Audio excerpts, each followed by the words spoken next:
Hoy en Una Mirada nos acercamos al tema de la lectura y los niños en la primera infancia. ¿Es posible que un niño o una niña se convierta en lector autónomo desde los primeros años de vida? Una Mirada con Denit Piñera. Bienvenida, Denit. Gracias por la invitación. ¿Qué es exactamente lo que tú haces? Nuestro programa se llama Leer para Crecer y en términos académicos es animación a la lectura y literatura infantil. ¿Qué es esto? Es ofrecer a los niños y niñas una experiencia grata en torno a los libros, estimulante, atractiva.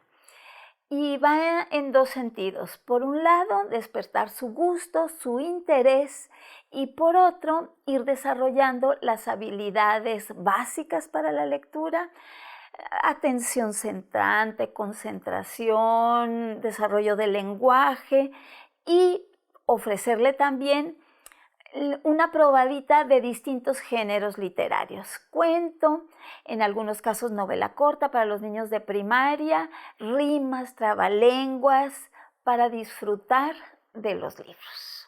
Esa es la idea, ofrecerles una experiencia grata. ¿Y qué es lo que se obtiene con esto?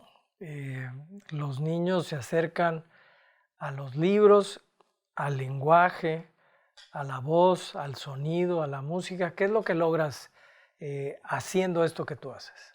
Nuestro propósito es que se conviertan en lectores autónomos, que la lectura esté instalada en su vida. Y un lector autónomo es aquel que se acerca a la lectura con distintos propósitos. Aprender, conocer algún tema, investigar, disfrutar, gozar.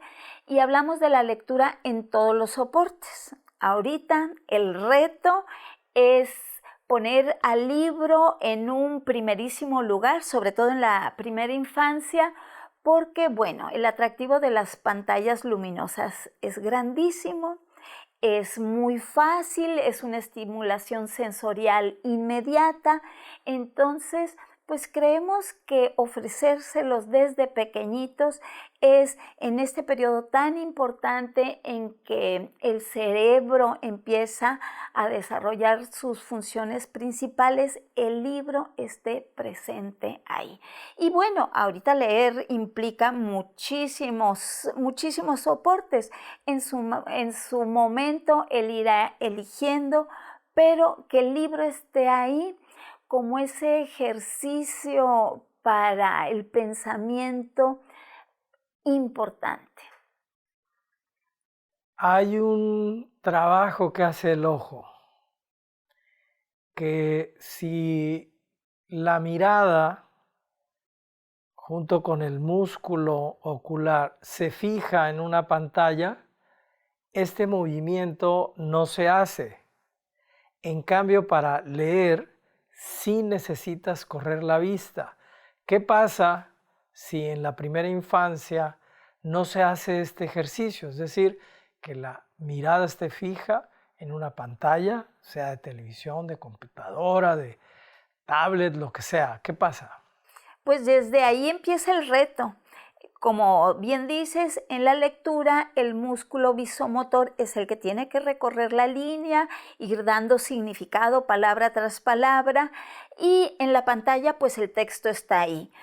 Y es importante iniciar de manera temprana con este ejercicio de tener el libro en las manos, de ir paseando los ojos por el texto o por la ilustración para que este músculo llegue a desarrollarse, a madurar y que cuando ya se acerque a la pantalla, pues tenga esa experiencia previa, porque la pantalla pues implica ahí unas letras fijas que no le significan un reto para el músculo visomotor. O la imagen en movimiento, pues todo sucede en la pantalla y este movimiento del músculo no se da, es decir, está fijo Y todo sucede ahí, ¿no? Todo sucede ahí y cuando primero el acercamiento es en una pantalla luminosa, por decirle de alguna manera, es mucho más difícil que resulte atractivo el texto que es fijo. Es una dificultad que hace más largo el camino. ¿Cómo haces todo esto? Es decir, por ejemplo, entiendo que empiezas con una canción que se llama el merequetengue, que haces que los niños se levanten y jueguen y canten y se muevan. ¿Qué objetivo tiene esta primera actividad en tu taller? Bueno, al intentar que esto sea un espacio grato, hacemos varias cosas. Y yo voy a entrar a esa pregunta, pero antes yo te quiero decir que este es un trabajo de equipo. Yo hablo de leer para crecer en equipo, pues que somos varios, porque trabajamos exclusivamente con escuelas que tienen a la lectura en su programa anual, con tiempo, espacio y actividades y acervo de libros para que la estimulación a la lectura sea una realidad. No está nada más en el programa. Con estas escuelas es que hemos podido trabajar ya por 23 años con un programa anual de talleres con las fechas asignadas, en algunos casos 2 veces al mes, en otros 1. Hay una variedad en las formas que trabajamos con cada una de las escuelas. Y entonces con esta labor de equipo, en que también los papás entran, los abuelitos, se crea un ambiente lector.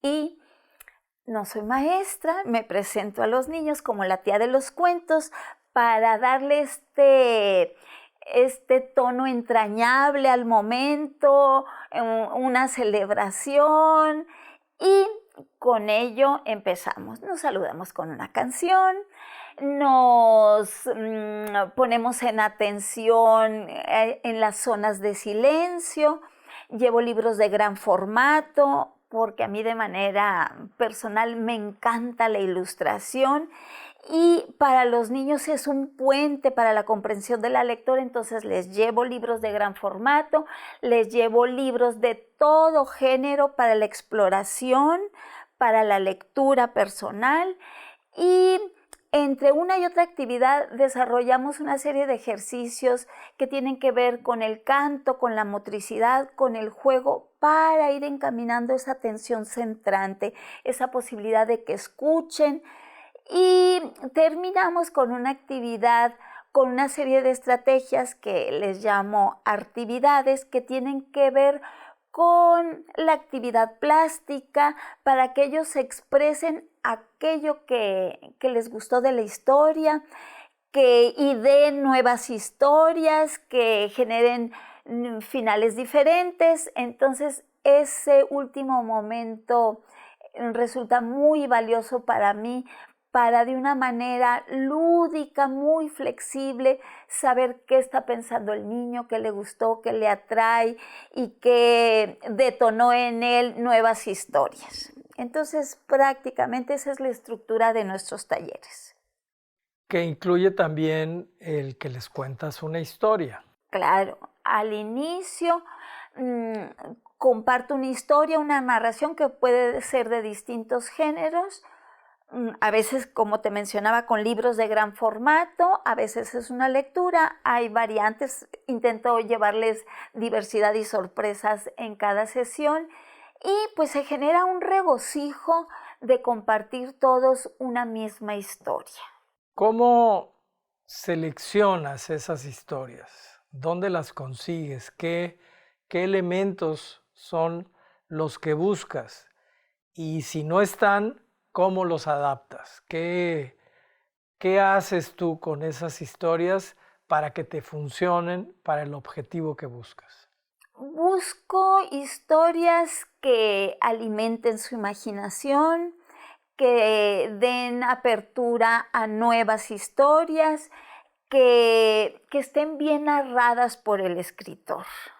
Que tengan una estructura, la estructura de inicio, el momento álgido, que cuenten algo emocionante, que tenga que ver según las edades de los niños. Yo atiendo a niños de maternal, de kinder y de primaria. Entonces, que les lleven los temas de interés. También busco a mí me gustan mucho las historias que tienen humor, una manera divertida de contar momentos de reflexión que alimenten su curiosidad, y procuro que no sean cuentos que son muy conocidos, porque bueno, se me caería la historia pronto si ellos ya la conocen. Entonces procuro buscar en bibliotecas, ya sea aquí en Tijuana o en San Diego, en todas las librerías que puedo. Si voy de viaje, para mí número uno es ir a las librerías del lugar.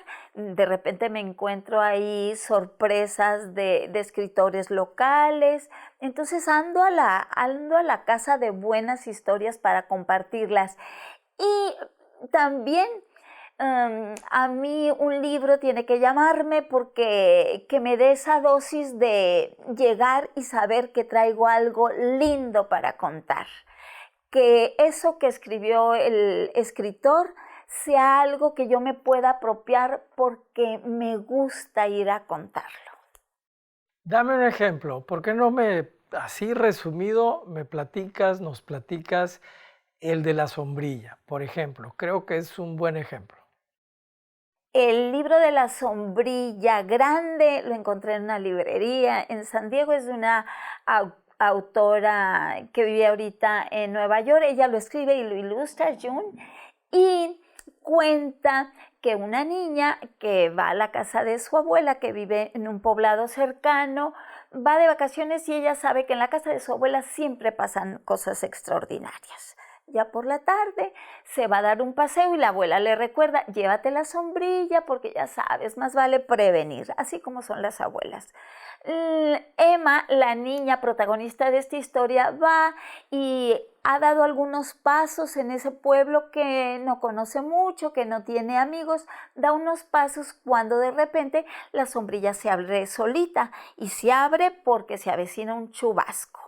Al rato la sombrilla le susurra al oído que a ella para eso está, para cobijarla, para hacer refugio cuando hay sol, viento, lluvia, y van caminando. Y en eso la sombrilla empieza a dar saltos hasta que mueve a Emma para cubrir a un niño que se está mojando por la lluvia. Pues Emma sí empieza a ser un amigo en el pueblo ese que no conocía a nadie, el pueblo de su abuela. Al rato a una niña que va al ballet, al rato a un niño que viene de entrenar fútbol, al rato protege a un perrito, al rato a un pajarraco gigante, y la sombrilla va extendiéndose, como si extendiera los brazos, cobijando a todo el que lo necesita. Al rato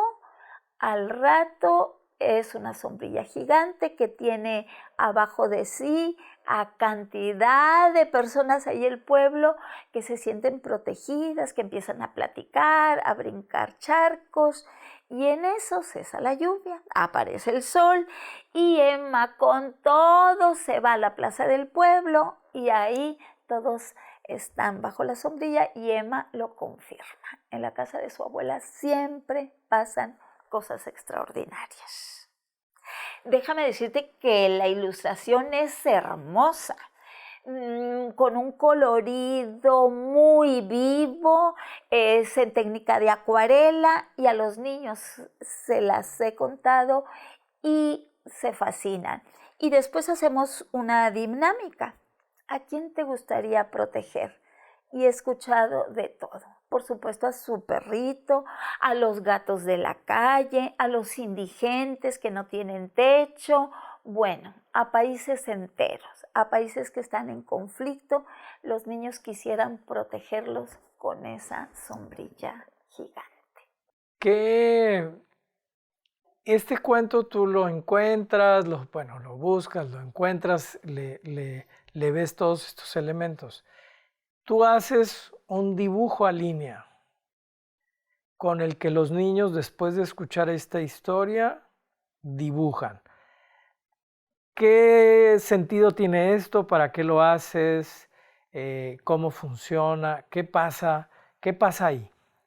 La estrategia, justo como mencionas, para este cuento fue el trazo muy sencillo de una sombrilla grande que abarca toda la hoja, y la parte baja de la hoja la dejé limpia, sin nada, lista para que los niños dibujen lo que ellos quieran, a quien ellos quieren proteger con esa sombrilla, y en algunos casos dibujaban a toda su familia, a sus abuelitos ahí dentro, animales, a su gato, en fin. La idea es que el niño, ofrecerle un elemento muy sencillo para que el niño siga en este proceso creativo y agregue a esta historia lo que él pensó, lo que él comprendió, el color de la sombrilla, con toda libertad. Cuando la historia no es o no tiene los elementos que tú buscas, ¿qué haces? Pero te gusta la ilustración, te gusta la historia, pero el final no te gusta. Yo hago ahí una adaptación libre del texto y con un margen de hacer variantes para adaptarlas a los niños pequeños o a los más grandes según sus intereses. En el caso de niños más grandes, las descripciones son más amplias, el lenguaje más preciso. En fin, hago esta serie de adaptaciones y pues siguiendo la idea del autor, la idea esencial del autor, en algunos casos hago más énfasis en algún concepto, en este caso de la sombrilla, en lo amplia que fue para cobijar a personas de distintas razas, personas que no se conocían, en fin. Entonces ahí hago una adaptación.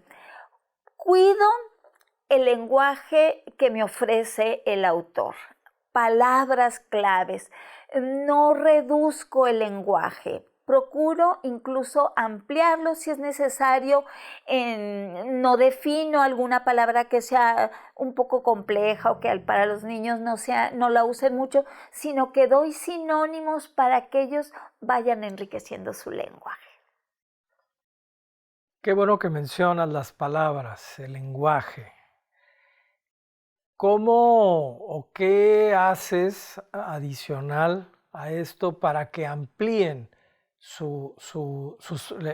el conocimiento de palabras, que las puedan usar en su vida cotidiana, ampliar el lenguaje? ¿Qué papel juega el lenguaje, las palabras en la lectura y en todo lo que tú haces estratégicamente para acercar a los niños a que se hagan lectores autónomos?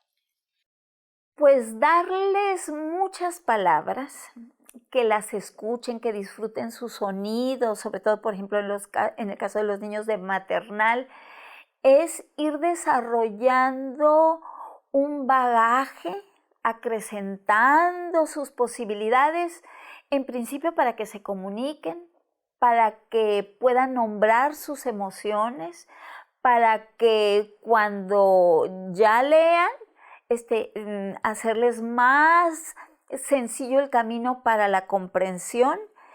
Y pues para mí algo muy importante para que se puedan comunicar con el otro de mejor manera, más precisa, y puedan dar cuenta de lo que sienten, de lo que piensan con mayor claridad.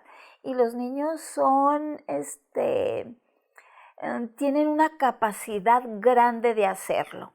Si les hablamos de frente, porque ellos desarrollan su dicción y todo cuando le hablas de frente, cuando ve tus puntos de articulación, el movimiento de los labios, de la lengua, es como ellos aprenden el lenguaje.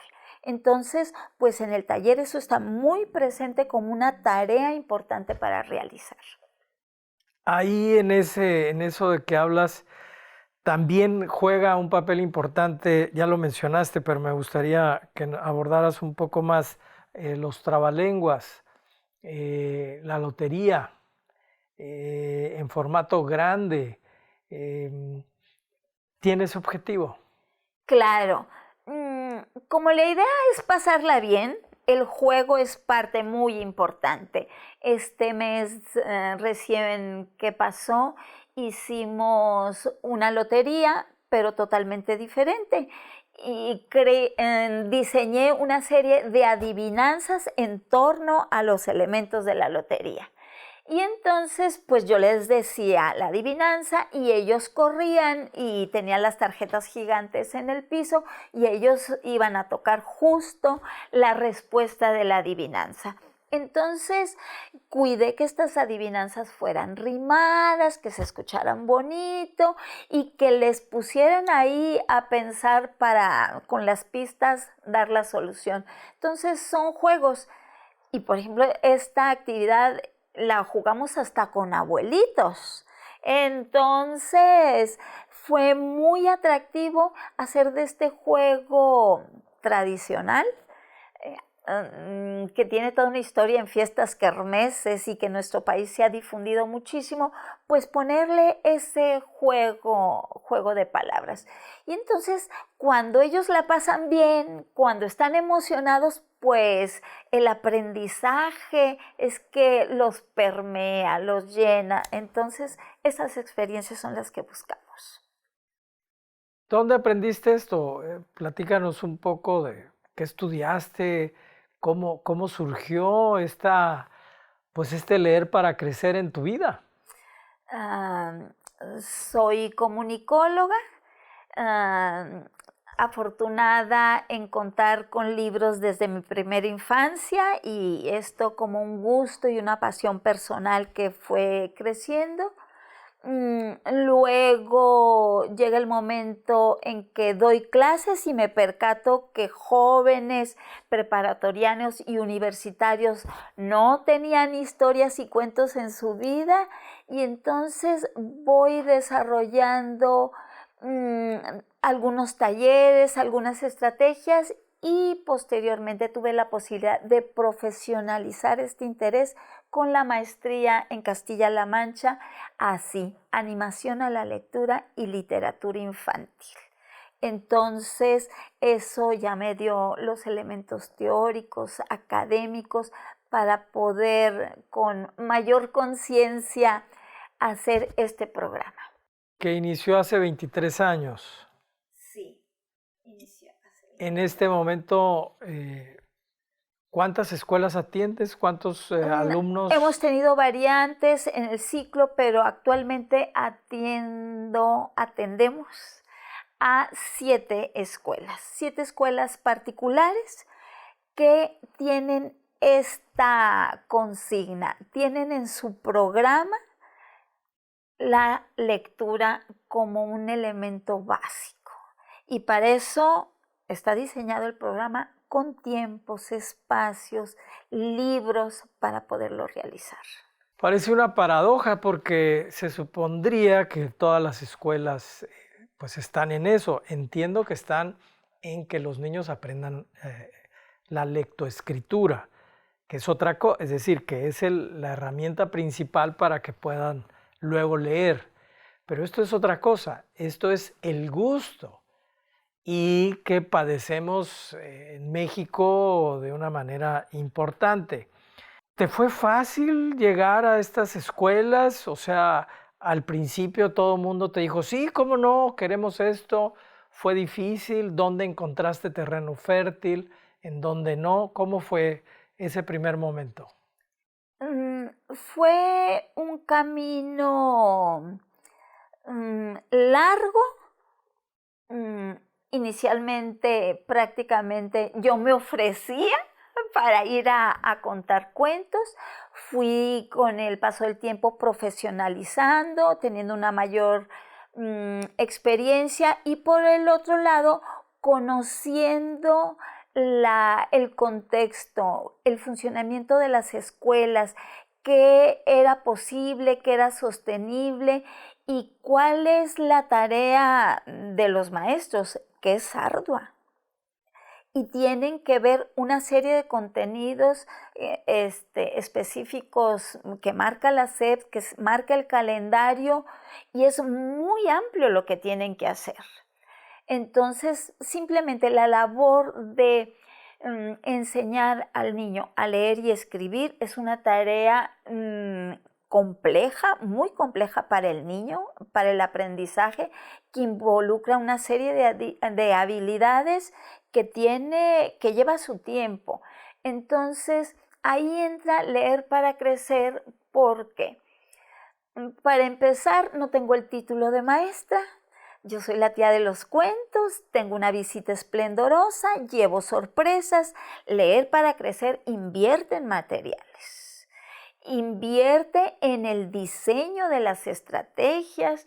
Entonces, eso sería difícil que un maestro que tiene tiempo completo, a cargo su grupo, con una serie de contenidos y compromisos, lo pudiera hacer. Entonces es ahí cuando entra Leer para Crecer, y la fórmula perfecta es la dirección de la escuela, el maestro, los papás y Leer para Crecer, haciendo este trabajo.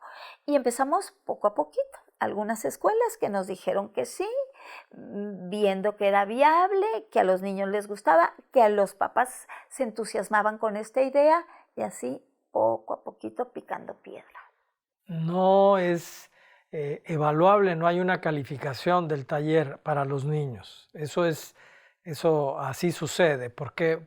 ¿Cuál es la razón de eso? Borges tiene ahí una frase que dice que lo que te apasiona, que lo que te gusta, no se califica. Entonces yo digo, ¿cómo les voy a decir a los niños que aquí sacaron 10, 6? Si eso es lo de menos. El chiste es gozar ese rato. Y eso nos abre la puerta. Hay niños que tienen algún problema académico, algunas formas de aprendizaje distintas, pero el taller se abre para todos y cada uno va avanzando según su capacidad, su madurez, y los resultados son que mis escuelas, en varias de ellas, tengo los 23 años, y que los papás se acercan a decirme, mi hijo me pidió de regalo de Navidad libros, no lo puedo creer, ¿verdad? Entonces, esos son los logros. De pronto ya adolescentes jóvenes se te acercan y te dicen que fuiste su tía de los cuentos. Que fui su tía de los cuentos, y me los encuentro en la presentación de un libro. Entonces, ahí está. Sir, me impresiona que trabajes con bebés. Bebés, ¿de qué? ¿De 2 años? De 2 años. Que se sientan y que les das el libro y le dan la vuelta, lo chupan y le dan la vuelta hasta que logran poner el texto en la dirección que va y la ilustración. Pues es un momento importante en que el niño está desarrollando su lenguaje. Y entonces van relatos muy sencillos, que hay una armonía en el ritmo, en las rimas, en el lenguaje, e ilustraciones que tienen que ver con su cotidianidad, muy cercanas, donde él se identifica, la disfruta, y no sé, al principio, cuando inicia el ciclo escolar, nomás de verme lloran, pero hablándoles con delicadeza se van tranquilizando, y así empiezan su gusto. Ese hablarles con delicadeza a los bebés funciona con los abuelitos cuando trabajas con ellos, que el día del Padre o el Día de la Madre, haces actividades. O en Navidad. O en Navidad. ¿Qué son esas actividades? ¿Cómo funcionan? ¿Y qué pasa? ¿Cómo esto que haces con los bebés también funciona con los adultos mayores? La Secretaría de Educación Pública tiene un planteamiento para los niños de estrechar el vínculo familiar, el vínculo con los abuelitos, y entonces en algunas escuelas hemos ofrecido cuentos de Navidad y abuelitos. Los abuelitos van fascinados, ya no traen prisa, ellos quieren estar presentes con sus nietos y el gozo es grande. Va a veces un niño con sus 4 abuelitos, les ofrezco libros, se los sientan en el regazo, les cuentan y yo comparto historias, en este caso de Navidad, que a todos les signifique. Cuando una historia es buena, gusta a grandes y a chicos. Entonces escojo estas historias y jugamos adivinanzas de Navidad, a veces de una Navidad muy nórdica, etcétera, a veces la Navidad con nuestras tradiciones mexicanas, en fin, ahí se da un espacio para compartir importante y los abuelitos me dicen, a nosotros invítenos, aquí estamos para ellos. ¿Qué papel juegan entonces abuelitos y papás en casa? Tú haces esto con los niños. Los maestros hacen pues todo lo que hacen, que ya sabemos y nos lo acabas de explicar. Es un trabajo importantísimo y de muchas cosas. El programa de la SEP, en fin. ¿Qué papel juegan aquí los papás? La invitación de Leer para Crecer es que ellos generen un ambiente lector en casa. Y para ello tenemos talleres que damos para papás. No hemos dado para abuelitos, pero ahorita estoy pensando que sería buena idea. Bueno, damos talleres para papás mencionándoles la importancia del modelaje, que ellos le pueden decir que ponte a leer, etcétera, etcétera, pero la importancia de que él se siente, se prepare un café, un tecito y disfrute de los libros y que sus hijos lo vean.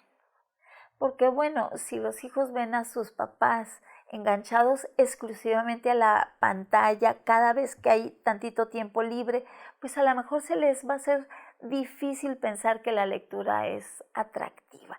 Entonces invitamos a que los libros formen parte de su vida, que haya libros en casa. Aquí en la frontera hay muchísimas posibilidades, comprar libros de segunda, irse a San Diego, en fin, que tengan libros en casa, que haya regulación de la televisión, tablet, etcétera, para que quede tiempo libre para hacerlo y que compartan la lectura en voz alta con sus hijos. Esas formas tan sencillas pueden cerrar la pinza para que el niño sepa que leer es importante. Entonces ahí está la invitación. Cuando los niños y las niñas salen del día de la tía de los cuentos, que la tía de los cuentos fue, ellos llevan su estrategia, su dibujo, me imagino esta sombrilla, ¿no? Llena de... ¿Hay alguna instrucción para los papás? Sí, muy importante. En las escuelas el acuerdo es que el mismo día que el niño tiene el taller y hace su dibujo, lo lleve a casa como algo importante.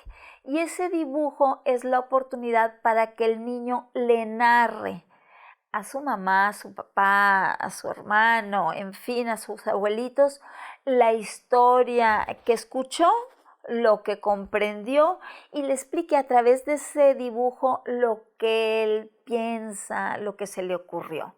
Entonces es una parte importante.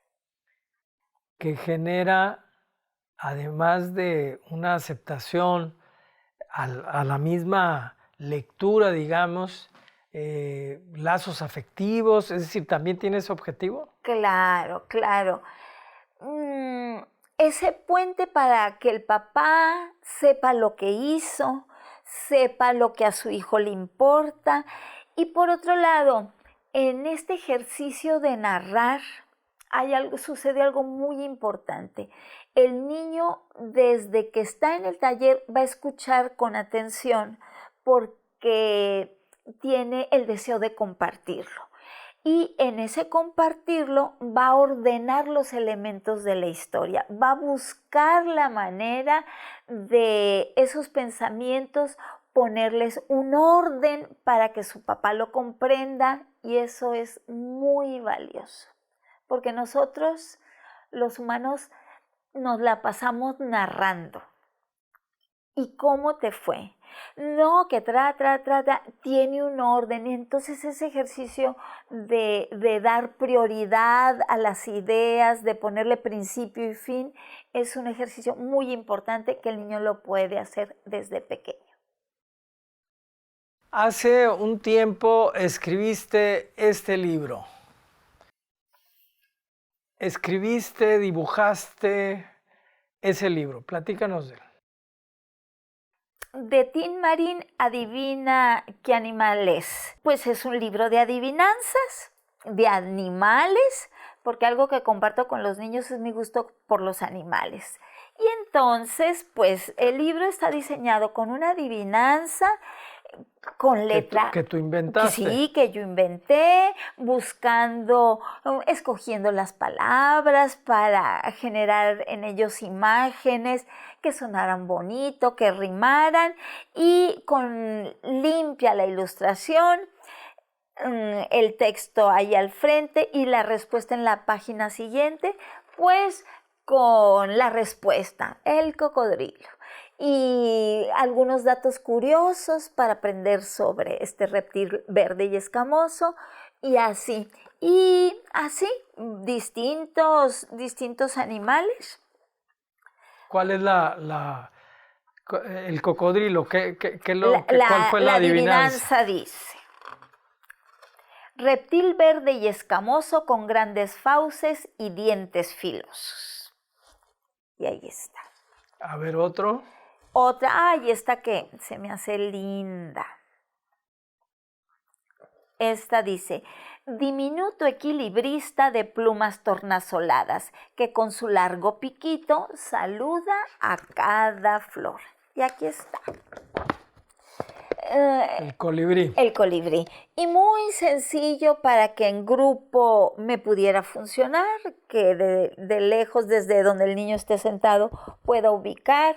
Entonces, así. Y al final tiene unos ejercicios. ¿Cómo son y qué objetivo tienen? Un ejercicio, prueba y lee lo más rápido que puedas todos estos nombres de izquierda a derecha sin mover la cabeza. Pues la idea es que pongan en activo el músculo visomotor, la tipografía grande con distintos colores, y también este libro, pues pensando en lo que a los niños les gusta dibujar, les doy los tips de cómo hice este libro, cómo logré darle textura a los animales. Entonces ahí les platico y los invito con una serie de plantillas para que ellos también inventen sus propias ilustraciones.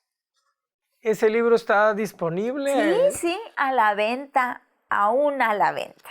Sí. Muy bien, vamos a poner ahí la información para que quien desee adquirirlo lo pueda adquirir. ¿Cuál es el futuro de la Tía de los Cuentos? ¿Cómo se ve la Tía de los Cuentos en los próximos 5, 10, 20 años? ¿Tú cómo te ves hacia el futuro? Hay Tía de los Cuentos para rato. Tía, abuelita o lo que sea, ¿verdad?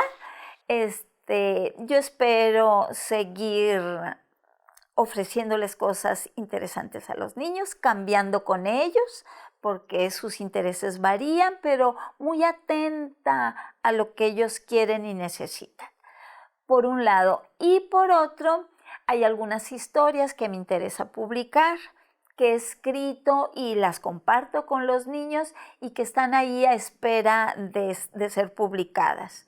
Una serie de cuentos de Navidad. Y claro, yo pienso en ponerme bien firme para sacar un libro muy conciso, claro, preciso, que pudiera servir a otras personas interesadas en esta labor, que les pudiera servir de pista. Algo en estos años puede ofrecerles luces. Y claro, como mencionas, me interesa hacer un trabajo de recopilación de la experiencia con estos niños de maternal hasta primaria, donde pueda dar cuenta de las estrategias que hemos desarrollado para acercar los libros a los niños y que pueda ser de utilidad, que pueda ser una guía que dé pautas y que a los interesados, sean maestros, educadores, formadores, les pueda dar luces en esta tarea hermosa de formar niños lectores. ¿Tú aseguras por tu experiencia que es posible formar lectores autónomos desde la primera infancia? Suena fuerte, aseguras. Pero yo he visto niños que gustan de los libros ahorita, que traen en su mochila un libro, que van de vacaciones y meten a la maleta un libro y que cuando el papá los quiere premiar por algo, dice, ya sé, el libro el título que tengo en mente, ese quiero, o que mandan comprar en línea los libros que quieren. Yo convivo con esos niños, entonces yo creo que es posible. A propósito de la tecnología, es impresionante, o de las nuevas formas de adquisición. Tú pides un libro y puedes tenerlo en 2 o 3 días. Es impresionante. Antes realmente era todo un reto para los papás que buscábamos esos libros para los hijos. Ahora esa es una gran ventaja. Y bueno, y en redes hay grupos de maestros interesados, de educadores que dicen, alguien que me recomiende un libro para hablarle a un niño sobre la adopción, sobre diversidad de temas, y alguien pregunta y hay tal y tal y tal título y lo aborda. Es una comunidad en que la tecnología es de gran ayuda. ¿La Tía de los Cuentos todavía tiene espacio para alguna escuela para atender o ya no está saturada la Tía de los Cuentos? Tenemos fechas, algunas fechas libres para atender cuando se quiere celebrar el Día del Niño, de las mamás. No, hombre, son talleres hermosos para estrechar el vínculo mamá e hijo con cuentos, o papás. Lo hemos hecho, en las escuelas nos los piden, o en Navidad. Tenemos algunas fechas para eventos especiales. Pero el programa, implementarlo durante todo el año, porque vas una vez al mes, ¿verdad? Sí. Con cada grupo es una vez al mes. El programa anual, afortunadamente, está cubierto. Entonces, solamente para cuestiones especiales. Sí. Con todo gusto, tenemos fechas disponibles para hacerlo. ¿Dónde más las personas que están viendo esta entrevista, una mirada, pueden conocer tu trabajo? Tenemos página www.tiadeloscuentos.com. Ahí van a encontrar recomendaciones por edades de libros, algunas estrategias para papás, para maestros, y van a encontrar una serie de videocuentos que se llaman Cuentos para la Paz, que los pueden usar en el aula, en casa. Han sido muy bien acogidos esa serie de cuentos. Entonces ahí está esa opción. Lenit Piñera, muchas gracias por estar en Una Mirada. Esperamos que haya tía de los cuentos o abuelita de los cuentos por muchos, muchos años más. Muchas gracias. Mil gracias por el espacio. Y a usted lo esperamos en una emisión más de Una Mirada. Hasta entonces.